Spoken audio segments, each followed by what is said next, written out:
یہ اگست کے بھی، یہ 14 اگست رمضان کے دنوں میں آیا تھا. 27 رمضان مبارک کو اللہ رب العالمین نے 14 اگست کے دن نشاط ثانی اسلام کی سرزمین ہجرت ثانی مدینہ الثانی پاکستان کو عطا کیا تھا. 75 سال ہو گئے پاکستان کو اس سرزمین پہ معروض وجود میں آتے ہوئے. برادران اسلام، اگر اس دن اگر کوئی بچہ پیدا ہوا ہوتا، آج وہ 75 سال کا انسان ہوتا، اس 75 سال میں وہ آج اس کے پوتا پوتے نواسا نواسی ہوتے، اس کے خاندان میں ایک جو ہے اس کا اپنا خاندان ہوتا، کوئی ڈاکٹر بنا ہوتا، کوئی انجینئر بنا ہوتا، وہ خود کفیل ہوتے اپنی زندگی میں. جو لاغر و معصوم بچہ تھا اس کی آل خود کفیل ہوتی. ہم یہاں پر مملکت خود کفیل نہیں ہوئی کیونکہ ہم یہاں پر اجتماعی نہیں، انفرادی ہیں. بڑے افسوس کی بات ہے، بڑے افسوس کی بات ہے برادران اسلام.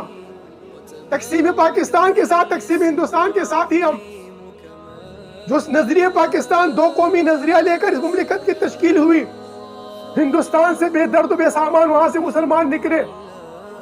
کس طریقے سے مسلمانوں کو شہید کیا گیا درندگی کے ساتھ. لاکھوں مسلمانوں نے اس زمین کے لیے، اس خطۂ زمین کے لیے، اس پاکستان کی مقصد لا الہ الا اللہ کے لیے اپنے سروں کو، اپنی آل کو، اپنی اولاد کو، اپنے معصوم بچوں کو قربان کیا.